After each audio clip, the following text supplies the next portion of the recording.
rights they want, given the risks they often take on their customers' behalf. And in the latest in our No Go Britain series, the growing number of young people struggling with their mental health.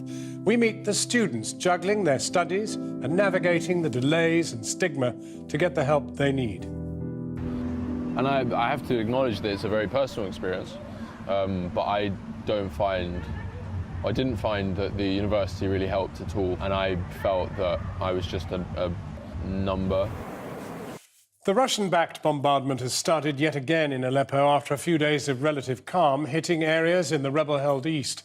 The Foreign Secretary, Boris Johnson, called for demonstrations outside the Russian embassy to protest over Moscow's role in the conflict, declaring the wells of outrage are growing exhausted. MPs have been holding an emergency debate on the Syrian conflict with calls for a no-fly zone and a safe haven. In a moment, the political options, after our Foreign Affairs correspondent Jonathan Grumman reports a warning viewers may find some of the images in his report distressing. The UN has warned eastern Aleppo will be destroyed by Christmas. But judging by these pictures, filmed from a drone, much of the city already is. On the ground, civilians are once again being killed and injured by airstrikes. At least 15 reported dead today. Russian jets resuming their heavy bombing after a few days of relative quiet. And these pictures are a cry for help from those who filmed them. A cry from this emergency we can hear and see all too clearly, but seem powerless to stop. Amid the spires of Westminster, a so-called emergency debate in a country weary of failed interventions. The level of attendance here didn't point to much of a crisis, though some of the most passionate MPs certainly did. Russia, to whom my honourable friend alluded, behaving like a rogue elephant, shredding international humanitarian law. The Russians are doing, Mr. Speaker, to the United Nations precisely what Italy and Germany did to the League of Nations in the 1930s. And they are doing to Aleppo precisely what the Nazis did to Guernica in the Spanish Civil War. But I would certainly like to see demonstrations outside the Russian embassy against what is. Where is the Stop the War coalition at the moment? Where are they? The Foreign Secretary said Russia bore responsibility for the bombing of this aid convoy last month, according to all available evidence, and he called on Moscow to be investigated for war crimes. If Russia continues in its current path, then I believe that great country is in danger of becoming a pariah nation. And those who are conducting this bombing and who are, in my view, culpable of these crimes should realise that the mills of justice grind slowly, but they grind small. I'm not sure the Russians actually care right now, and that's really the tragedy of it all. They don't seem to care that they're killing so many civilians, that they're depopulating a city and really contributing to really almost annihilating civilians in Aleppo. This afternoon, the Russian embassy responded with a series of defiant tweets, including this one. How many civilians do you think died of airstrikes in Yemen? Emily Thornberry. Labour's front bench also pointed to the apparent hypocrisy of the UK selling arms to the Saudis, but it dismissed the idea of a Syrian no-fly zone. The last thing we need is more parties bombing. What we need is a ceasefire and, in fact, for people to draw back. But we cannot commit to a no-fly zone unless we are prepared to confront and perhaps shoot down planes or helicopters that violate that zone. And we need to think very carefully about the consequences. Channel 4 News streamed today's debate live in Arabic, allowing doctors and nurses in Aleppo's Al-Quds hospital to watch, though it's already been a long wait for deeds instead of words. We would like action before it is too late. Reaction always comes after a massacre. We hope something good comes out of this interest in our misery, and it is referred to the International Criminal Court. But Syria could slip from the spotlight. As Iraqi forces advance against ISIS in the city of Mosul, a victory there is possibly the priority for the White House, and military planners alike. So if I was the US commander in Baghdad, militarily, I'd be very worried about anything that diverted from that main effort and the chances of its success. And given no one wants a war with the Russians, this forlorn city seems to fall into the too difficult to solve basket. In a US election season, defeating ISIS may count more than the disaster unfolding here. Well, now, despite the importance of today's Syria debate, there weren't many MPs in the chamber. Our political editor, Gary Gibbon, was listening, and he joins us now from Westminster. Gary, beyond demonstrations outside the Russian embassy, surprising advocacy from a Conservative foreign minister, any question of Britain doing anything new, anything from him? No. I think that may be why he reached for that particular rhetorical device. Boris Johnson copied a lot of the rhetoric that was being used around him, the anguish, the outrage that people felt about what's going on in Syria, but he didn't actually adopt what they were suggesting were the solutions. And as you heard in Johnson's report there, he said on no-fly zones, we've got to think very carefully before we go down that route. And I don't detect an enormous inclination in government or even in the wider parliamentary estate, the other MPs from other parties. I don't sense this is a moment of the kind that we've seen in the past where the attitude is absolutely shifting on a different type of military engagement. So, very unlikely that Britain is moving towards any kind of new policy or new action. It does feel like that. You've got to remember, of course, that the last time there was a vote on any sort of military action that might involve attacking the Syrian government was back in 2013. David Cameron lost that vote until Brexit, one of the most humiliating moments for a British Prime Minister. They're going to be extremely reluctant in this government to go anywhere near it again, and they see no-fly zones as a situation, as Boris Johnson said in that clip, where you have to consider the possibility that you are going to shoot down a Syrian or even a Russian aircraft of some kind. They don't want to go near there. And also, as you heard in that report, I think there's a feeling around Whitehall that the US political cycle is not aligned with the demands of the Syrian situation at the moment. Not much is going to happen this side of the election of a new president. Gary Gibbon in Westminster. Christian. Well, the United Nations has repeatedly warned that if the bombing of Aleppo continues unabated, the besieged rebel-held east will be reduced to dust by Christmas. Every day, rescuers are forced to dig beneath the rubble to pull people out, some of them still alive. This is the story of a brother and sister, their home destroyed in an airstrike which killed their parents and two brothers. It was filmed by Hassan Katan. The bombed buildings of eastern Aleppo hold a multitude of memories. Thousands have been buried here, and some make it out alive. 9-year-old Sidra and her 6-year-old brother Abdul Basit look ordinary enough today, but their trauma is close to the surface. On July the 17th, as Aleppo took a pounding from Russian and Syrian warplanes, their home was reduced to rubble. The whole family was buried. Mother and father and two brothers were carried out dead. Shock on Abdul Basit's face as they carried him free. His physical injuries have healed, but who knows how it feels when you listen to Sidra describe what happened as she held her older brother's hand. عم نتفرج على التلفزيون، اجت الطيارة أنا انهزمت على الزاوية. انفجر صاروا على فوقنا السقف. نصيح ما حدا يرد علينا. كان شايل الضبابة والمشط وقال لعبد القادر طول ما أنا معك لا تخافي. عم بحكي معه بيحكي معي ما حسنا ولا فلت لي إيدي وخت. أنا لا قوم لا تموت لا تموت لا تموت ما كنت عليك. Half a family wiped out in bombing Syria and Russia says is aimed at terrorists. تغير هلا من قبل.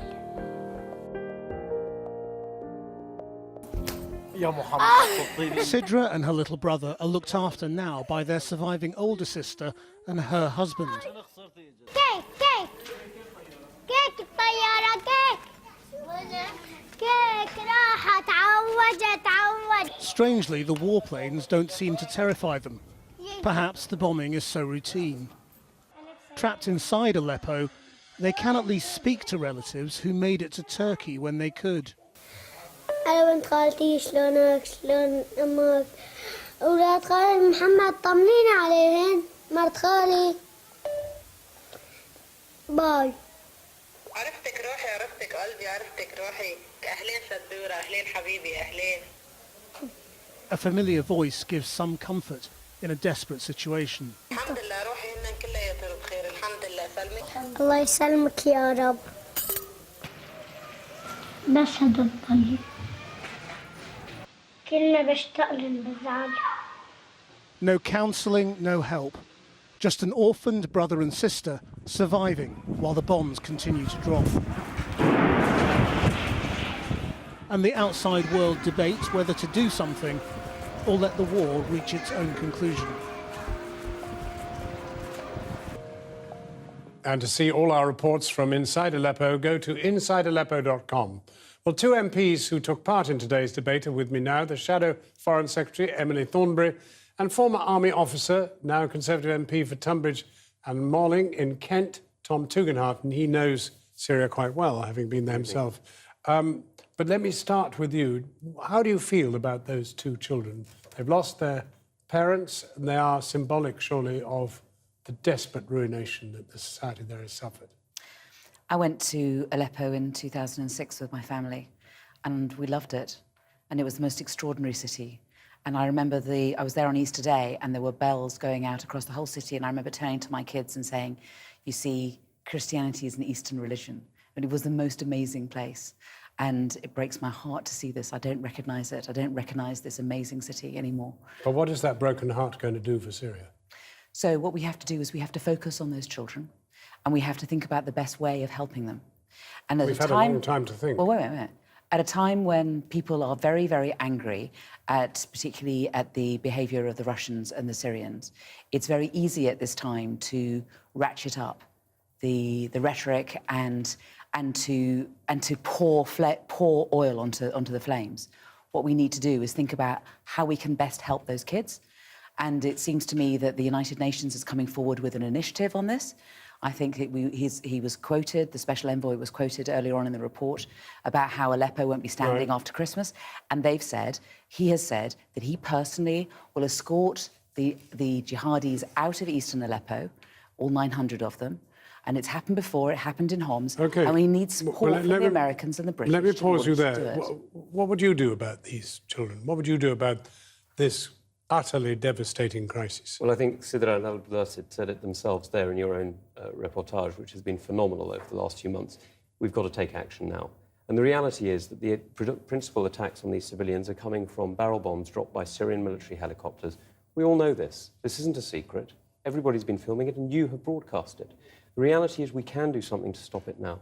We can, from abroad, from overseas, in fact, from just off the Syrian coast, we can make sure there are no-fly zones. And as we know, Aleppo is only a few miles from the Turkish border. But there's no mood in your party or indeed in Emily Thornberry's party to intervene. The intervention appears Stop the to be War out. Coalition is absolutely silent on this. I admit completely that we have not done nearly enough. And I have called myself on the government to intervene and to act, because this is something we can do something about. And when you look at the murders and the massacres in Aleppo, when you look at the destruction, as you rightly say, Emily, of one of the great cities of civilization, one of the great centres of the world, it is not only does it cry out for mercy, it cries out for action. No, I agree with you. But what I'm saying is that the Syrians and the Russians use as their excuse the fact that the Al Qaeda, as has been reformulated, is in the city. And if we can get those jihadis out of the city under the auspices of the United Nations, then the Russians and the Syrians have no more excuse to bomb eastern Aleppo. That seems to me, that is an international initiative, and the Americans are too preoccupied at the moment to back it. The Russians have said, no, wait a minute, let me just finish. No, let me just finish. The Russians have said this is an idea worth thinking about, and that they can persuade the Syrians. We need the Americans and the British and the other parties to come in behind. He says you're on the fence. This isn't getting I'm not on the fence. I'm actually talking about something that can be done. Emily, look, you're sitting on the fence again, because you know very well that if the Russians Russians wanted to do anything, the dictatorship that is Putin's Russia could now order Assad to stop. It could now stop the murders. But it chooses not to. It chooses not to, and our government has quite rightly, and should be praised for, recognising the war crimes that are being committed. But the silence that we are seeing from Russia is absolutely indicative of one thing. They are not interested. Why are you not both advocating extreme sanctions against Russia? We've got sanctions against Russia. Yeah, but they're not making much difference. Well, the reality is they are making quite a lot of difference to the average Russian. They're making no difference to Putin because he is getting richer and richer on his own kleptocratic dictatorship. The reality is what we're seeing today is we're seeing Russia facing off and trying to prove that the West is weak in places like Syria, and he's exploiting the vacuum to do so. And the tragedy is this isn't just about Syria. This is about us because of the refugee crisis. It's about us because of testing NATO, and it's about us because of Estonia. Does the Labour Party support the Foreign Secretary's call for demonstrations outside the Soviet embassy, the Russian embassy? I'd rather be inside the Russian embassy talking to them. I'd rather be talking to them and trying to persuade them to do something about it. Well, have you been? Have you been? No, and that's what we need to do. No. But have you tried? I haven't yet, but the point is not to be demonstrating outside as politicians, but to be inside and to be talking. And talking is what we need to do. The idea of a no-fly zone is about, do we want, we could be one bad decision away from America and Russia going to war over this. And that does not help this family. That does not help this family. We know that isn't true because the Turks have already shot down one Russian plane and the Russians backed off. Oh, so everything's all right then? No, so we can not shoot down Russian right. planes and there won't be a problem? Emily, look, you've got to be reasonable about this. You've got to be prepared to use the force that we have spent billions of pounds developing so that we can defend the people like Sidra and Abdul Basit. If you aren't prepared to use it, don't spend the money, because all you're doing is stealing money off people in the UK to flatter your ambitions. What you want to do is to use the forces that we have built up carefully and trained professionally to defend the civilian population that we see in Aleppo today. Wait a minute. So you're suggesting... No, I'm suggesting very clearly that we should be prepared under the right to protect, which is a UN vote that everybody in the UN voted for, including Russia, only a few years ago. We should be prepared to use the UN mandate that is legal, that is clear, to protect the millions of people who are being murdered. It'll be vetoed by the Russians. It doesn't need to be vetoed because it doesn't need to go to a vote, because it's a standing right. Well, you're the lawyer. What are you saying? Well, the right to protect only works if the international community unanimously agrees to it, as they did in relation to Libya, and we'll not get the right to protect again because when we introduced right to protect, and that was our cover for going into Libya, we went too far, and we will not get right to protect. The right to protect was voted through by the United Nations a number of years ago, empowering nations to use that right when civilians are being abused. Yeah, no. It has to be done on a case-by-case basis, and there needs to be international agreement. And the point is, you have to talk. We cannot fight ourselves to peace here. We have to talk our way to peace, and the United Nations has the initiative, and we should be supporting it. Well, I'm sorry, we must draw this to a close, but we've proved one thing, that the three of us cannot reach an agreement, and if we can't, what's the chance of anyone else Well, we doing? need to talk about it. Well, later in the programme, we'll be talking to Brett McGurk, the President Obama's Special Envoy to combat Islamic State in Syria and Iraq. But in the meantime, thank you both very warmly for coming. Thank you, John. Christian. Thanks, John. Now, shares in the country's leading firms soared to an all-time high at one point today, as worries about how the British economy will be affected by Brexit send the pound tumbling yet again. The weaker currency should help British exporters, but it's not so good for consumers here because it pushes up inflation, as our business editor Siobhan Kennedy reports. The town of Risca in the valleys of South Wales. They voted overwhelmingly to leave the EU here. Now the immediate effects of that decision are starting to be felt in people's pockets. As the pound slides, oil costs more to import, so the price of petrol has gone up. It's going to affect everyone, isn't it? You know, small families especially. You know, every penny counts at the moment. When the price of oil goes up in the Middle East, the price of petrol goes up here, so I don't think it's got nothing to do with Brexit whatsoever. They was up at these prices back before Brexit anyway, and I think a lot of people saying, oh, Brexit caused this and caused that. It's going to fluctuate whatever happens, you know, but, you know, it's just one of those things. The markets aren't quite so philosophical, though. The pound took another big tumble today as investors continued their hand-wringing over what a hard Brexit would look like, while a leaked document said it could cost the British economy as much as £66 billion a year to leave. But for now, out in the real world, most businesses are getting their heads down and getting on with business.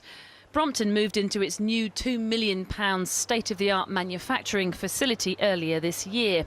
The boss was a Remainer, but says he's not surprised by the economy's resilience. My philosophy was that we want to keep the ability to have free movement of people. We want to remain very inclusive and part of Europe. But I was never of the opinion, as was communicated to us, that we had, remain on one side and leave on the other. It was far more that, we'll make it work either way.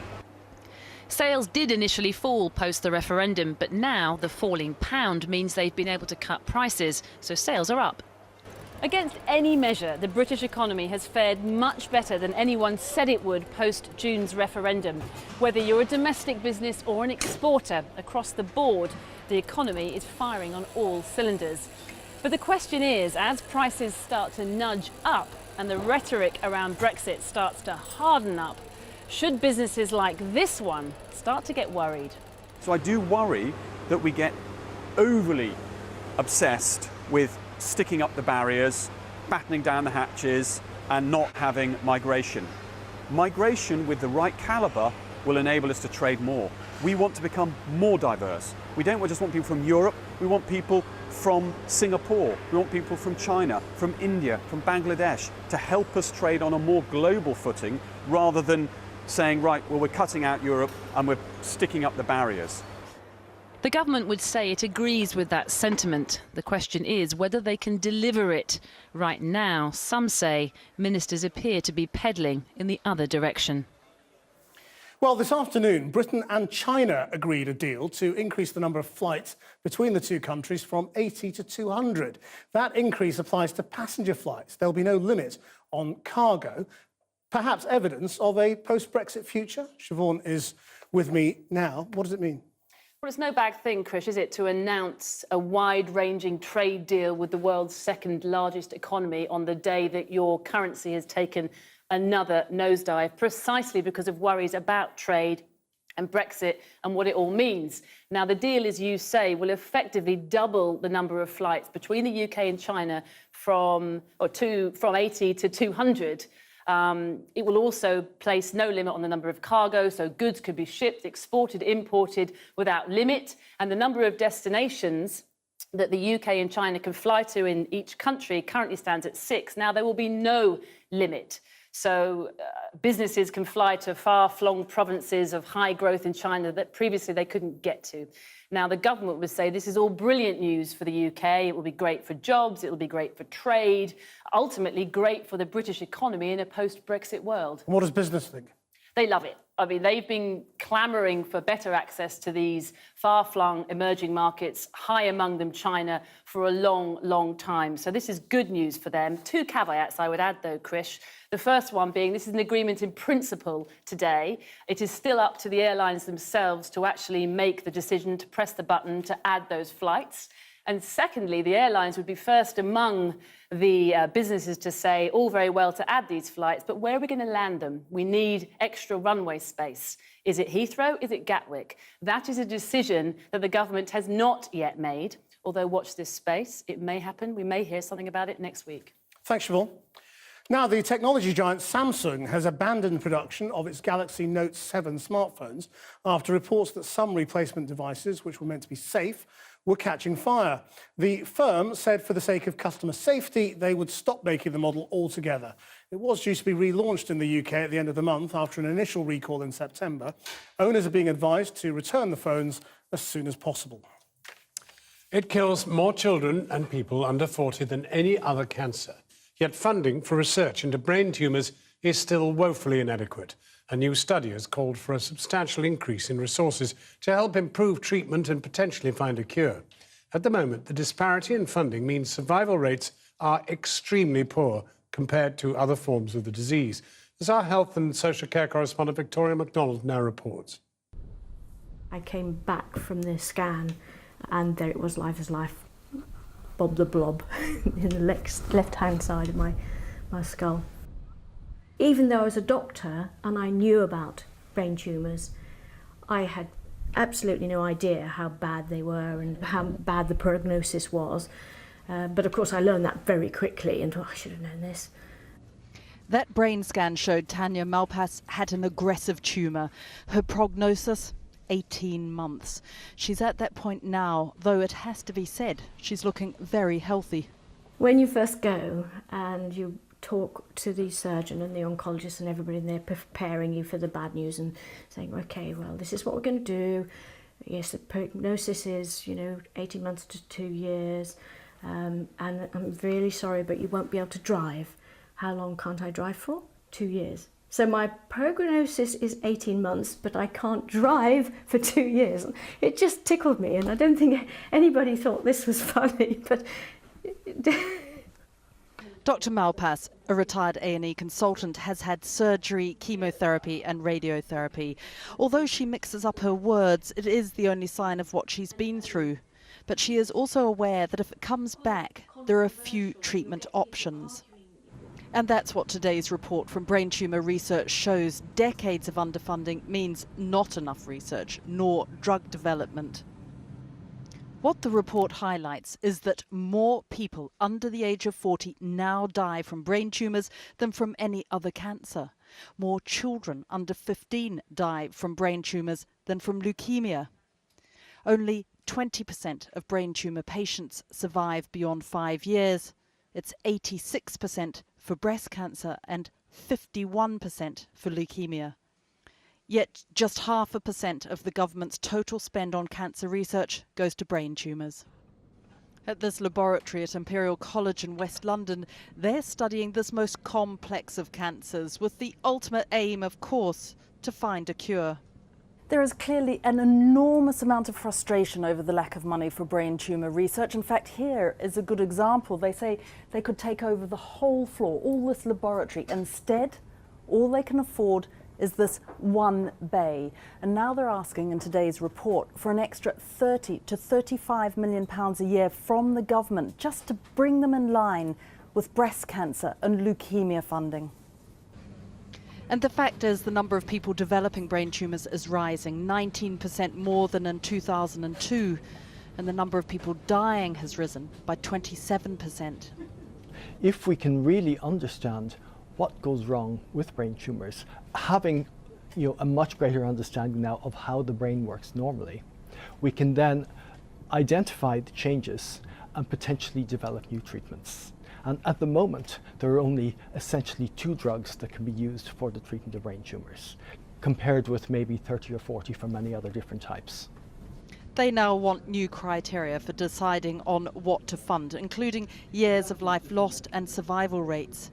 Today, the Department of Health said early diagnosis and treatment of cancer, including brain tumours, is a priority for this government. They said too that a new expert group has been set up to look at this issue. Dr. Malpass knows and understands statistics, but she has decided she will defy the odds. That's the first thing, get over the 18 months, which I am now. And then from there on, it looks quite good. So you can look at it any way you like. It is a horrible disease and lots of people do die, and we need to do something about that. But from my perspective, just deciding that I'm going to be in that long-term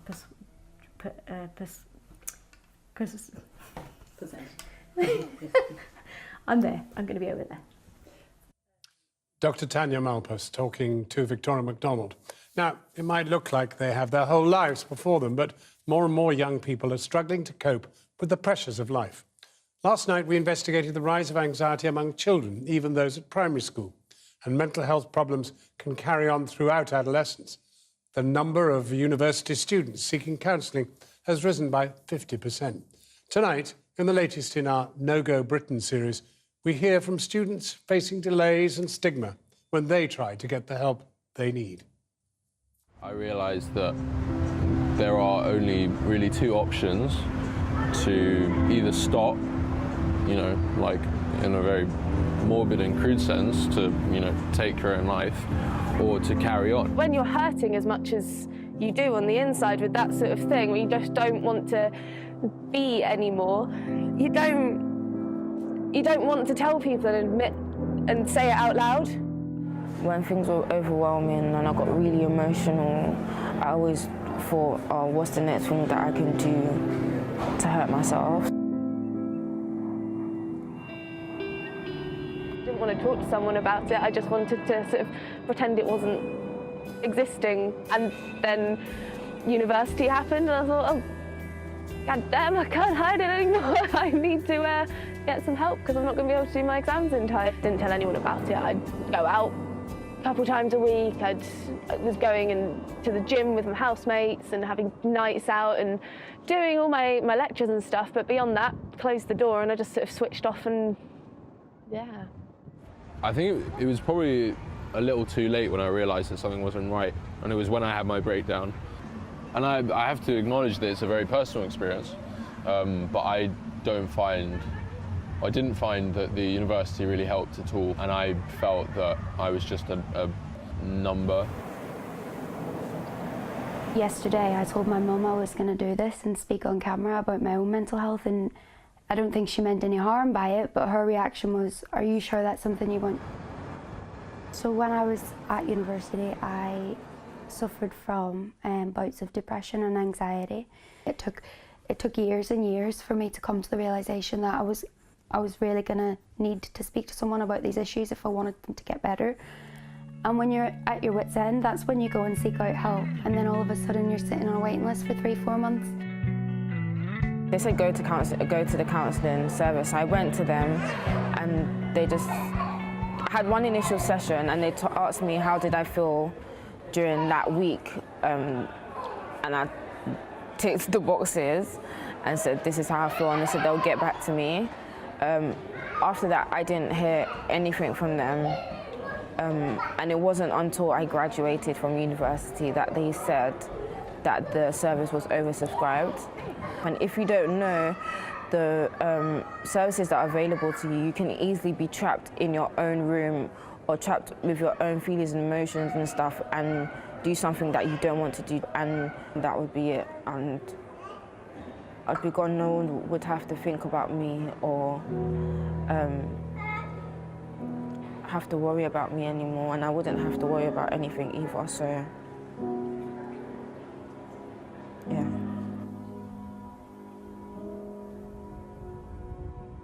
Got no BSc after my name, but by God, I've got loads of acronyms after my name now. Just not the right ones. Damn it. I have PTSD, PND, and I've forgotten my own acronyms now. Agitated depression, and I felt the uni didn't understand that when I give them a doctor's note, that should be taken as it. That should be, okay, you have these issues. And I feel like they're treating mental illness, because you can't see it, as different than a physical illness. And not only have I got to look after myself and my education, I have to make sure that my children's welfare is met as well. And I feel like that's not been considered. Bunny! We've started running these sessions, which we call inclusive sessions, and these are for any students who identifies as having any mental health issue or any disability. Oh no! Cheating! What had happened was I'd internalised this sense of being judged all the time. That became like, no, God is telling me to do this. God is telling me, I need to die. And eventually that boiled over, and I went to A&E, and they were like, well, can you go home? And I was like, no, actually, no. A lot of things you go to, it's all about trying to fix you or trying to cope, and a lot of the time you don't want to be reminded that you're broken, and it's really nice to come here and it's not focusing on getting you better, it's just focusing on chilling out. Despite illness, despite being unwell, I want to have a good parental model. I don't want them to think, if you're unwell, that's it, you can't do anything. I want them to think, despite circumstances, you still can. And the fact that I'm here and living suggests that there is something that I want to do, and some way that I want to make a mark.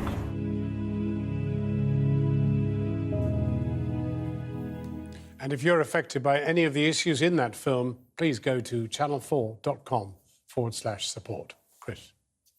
A group of right-wing protesters who shouted racist abuse sparked violent scenes in Rotherham, a court has heard. 10 Asian men have gone on trial over the clashes in September last year between supporters of the Britain First group and local anti-fascist demonstrators. They all claim they were acting in self-defence or defending others. Our senior Home Affairs correspondent Simon Israel has this. Rotherham, a town under siege. A town which gave rise to the issue of grooming and much of the child exploitation horrors which have emerged. In September last year, hate came to town in the persona of Britain First and other more locally based far-right organisations, marching to demand action. They came 4 weeks after an 81-year-old Muslim man, Mushan Ahmed, was murdered by racists on his way to pray at his local mosque. And in the midst of this, a group of Asian men, determined, they say, to defend their community. And today at Sheffield Crown Court, 10 of that group went on trial. They are charged with violent disorder. They are accused of attacking the unwelcome visitors, of causing violence on a day over 800 police officers were in Rotherham to keep the peace. The jury was taken on a site visit to walk around the town square and then to the focus of the alleged trouble, around the William Fry pub. The entire court came too. The judge, the prosecution, the defence barristers and the defendants themselves, to watch the jurors get a sense of what happened on September the 5th last year. The jury were told that some of the men inside this pub were members of Britain First, and when they came outside were drunk, aggressive and shouted vile racist abuse at Asian men. They were out to cause trouble, the prosecution said, but ultimately got more than they bargained for. This footage was shown to the jury today of local residents amassing outside the pub, many on their way home from a counter-demonstration against the presence of far-right protesters. Bottles were thrown, the prosecution said, and disorder threatened to become extremely serious. Police intervened to hold back growing numbers of Asian men bent on going after the group outside and inside the pub. The prosecution said what the accused did was a very long way short of their claim to self-defence. The trial of the so-called other side, the far-right side, will, the jury was told, take place later this year. There have been calls for teachers in Scotland to have more powers to search pupils for knives after the fatal stabbing of Bailey Gwynn at Cults Academy in Aberdeen last year. An independent review into Bailey's death found it might have been prevented if pupils had told staff a student was carrying a knife. Bailey died after a single stab to the chest. His 16-year-old killer was imprisoned for 9 years in April after a jury found him guilty of culpable homicide and of carrying weapons. I mean, the death of a pupil is always traumatic, but the manner of Bailey's death was particularly appalling, and that really, I think, is what shocked us all. The course of the conflict was fatally altered by the possession of a bladed weapon by one of these boys. This was potentially predictable and avoidable if those who knew that child A carried weapons in school had reported this to staff. Cycle couriers provide a vital service in cities across the United Kingdom, often covering more than 50 miles a day, delivering everything from files and documents to medical supplies and blood. But weaving through traffic at speed is obviously a job with inherent risks, and when couriers do get injured on the job, most companies they work for simply don't offer any sick pay. Now a group are taking 4 of the big courier companies to a tribunal, trying to get the benefits they feel they deserve. Simeon Brown has this. Cyclists are not popular with everyone, but for this community, bicycles provide more than an area of interest. They provide an income, albeit a dangerous one. Car pulled in front of me, didn't give right away, just pulled in, hit it about 25 miles an hour, lost 18 teeth, had my lower jaw rebuilt and had plastic surgery to my arm. The corner of the curb sliced my my whole ear off, so I've got like a little scar there all around. jumped off the bike and I just landed right on the tip of my shoulder. So I got all this is titanium all in here, cut from there to there. The bone was almost sticking out. Most evenings, this is where the frontline soldiers of the multi-million-pound courier industry come to share war stories. Some wounds are still fresh. This is a competitive industry where speed is money and where injuries can be part and parcel of the job. But yeah, basically I broke my wrist last year. The pedestrian walked out into the road. I was doing 20 miles per hour. I've hit his back leg, flown off my bike, broke my wrist. Was off work for 5 weeks, and then a few months ago I also tore a ligament in this wrist as well. Painful, man. I was off for like a week or so just to try and heal up as much as possible before eventually having to come back out on the road. Considering the risks, you'd think riders like Demille might be insured for a loss of earnings if injured, but you'd be wrong. It's always on my mind, like at the forefront of my mind, like all of the time whenever I'm filtering through traffic or doing a high speed, you know, you have to think like if you get injured right now, I'm not going to earn anything else. Couriers are not eligible for sick pay, even if their injuries were sustained on the job. That's because courier companies don't cover them and don't have to, because they retain them as independent contractors. So couriers with an injury that puts them out of work have to resort to desperate measures. Come on, what are you doing? Damien Horace Doughty had to rely on donations to pay his rent after a serious accident. But this is not an option for everyone. Today Simon returned to work despite still carrying an injury. Been off for about 2 weeks now. It's a recurring problem that started about a year ago. My sciatic nerve, it basically shoots pain down my leg and it comes and goes every now and then. Why are you working in pain? I have to. I haven't earned any money while I've been off work. I don't receive sick pay. We've reached a point now where I'm feeling a bit better. I'm not quite right, I've still got a bit of a limp, but I've got to come back to work. Some of the leading courier companies are now facing tribunals from independent contractors who say they want to be recognised as workers and granted greater rights.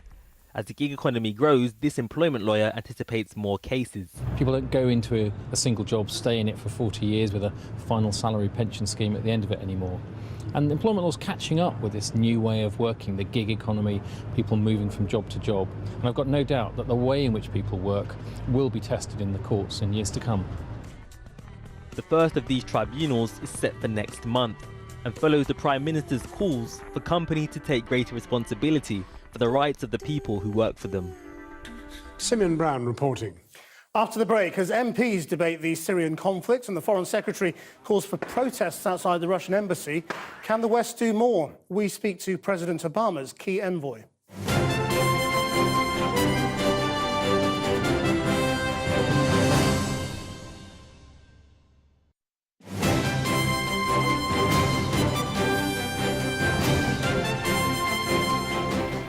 Well, back now to tonight's main news. Russia has resumed airstrikes on the Syrian city of Aleppo as the Foreign Secretary Boris Johnson called for demonstrations outside the Russian embassy over Moscow's role in the conflict. MPs have been holding an emergency debate on Syria with calls for a no-fly zone and a safe haven, but precious few practical answers.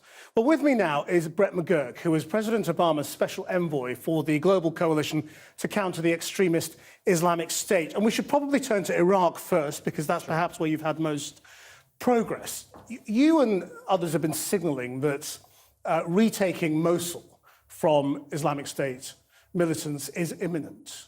How can you do that without causing massive civilian casualties? Well, I think the Mosul campaign is upon us because we've spent 2 years now training up the Iraqi security forces, making sure that they are a competent, capable force. They've now taken back more than half their country. They've taken back major cities such as Tikrit, such as Ramadi and Fallujah.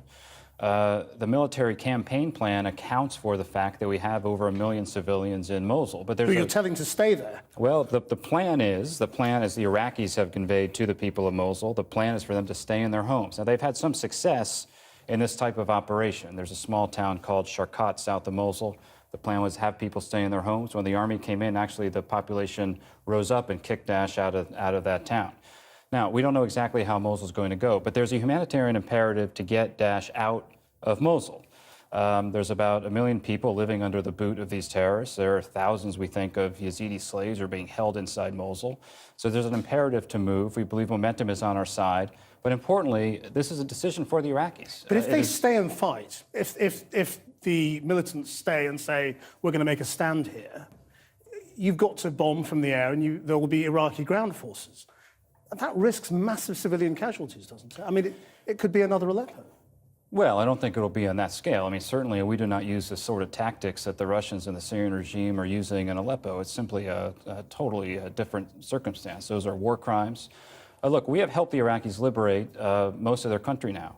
That has been in outskirts, outlying areas, but also major cities such as Fallujah, a city of over 250,000 people. Similar in Fallujah and Tikrit, as I mentioned. You know, in the city of Tikrit was taken by Daesh early on when they came through. Just shortly after they took Mosul, they took Tikrit. We worked with the Iraqis, helping kick Daesh out, and now the entire population has returned to Tikrit. Look, this is going to be an extremely difficult operation in Mosul. We have been helping the Iraqis plan for it militarily, humanitarian, governance, and stabilization.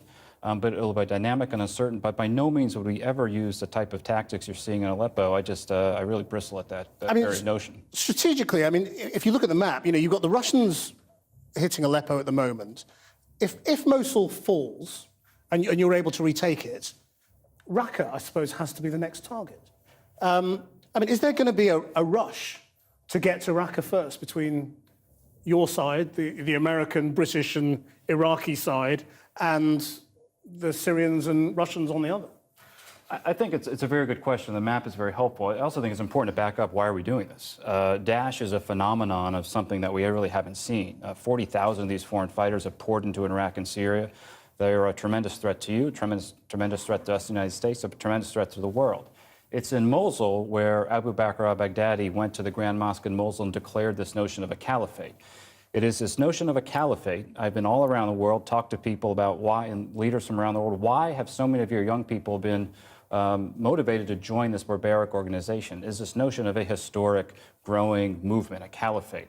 So we have been proving now that it's actually not a historic, growing movement. It's a rapidly shrinking movement. And Mosul, just symbolically, we have to get it out of the hands of Daesh. Raqqa is, if Mosul is their national headquarters, national capital, Raqqa is their administrative capital. Raqqa is where their leaders are located, is where they're trying to plan plots and attacks against you, against us in Washington. And so we have to get them out of Raqqa. We have a plan to do that. I'm not going to put the time frame on it. But we will get Daesh out of Mosul and out of Raqqa, but that will not end the phenomenon. But there is a time frame on it, isn't there, which is not of your making, which is the US political situation. I mean, in 2 months' time, Donald Trump could be about to be president. And he's got a very different way of looking at these things. I mean, does that mean you've got to wrap this all up by the end of the year? I have to tell you, and I do this every single day, 24/7, our political campaign has absolutely nothing to do with the time frame in terms of when we would actually start a military operation. Mosul now is getting ready to go because it has come together over the last 6 months. We've been planning it for the last 6 months. The Iraqis had to do a number of things to move ahead, to put the pieces in place. Some of it went a lot faster than we had anticipated. When it comes to Raqqa, we're working now to build the force that will be able to move, begin to isolate Raqqa, begin to pressure Raqqa, and that'll launch when it's ready to go. So our political timetable really has nothing to do with it. And very briefly, was the British debate at all helpful today? So I had very good meetings here with members from across your government about the situation in Iraq and Syria, not only the fight against Daesh, but also trying to end this terrible civil war in Aleppo, trying to stop these war crimes that we're seeing in Aleppo. And I'm grateful for the partnership we have with the UK. And I think it's a very important debate to have in the Parliament because we will have to take measures important. We've got to leave it there. Brett McGurk, thank you very much for coming in. Thanks. Thank you so much. We're back tomorrow at 7. Until then, that's Channel 4 News. Have a great evening. Good evening.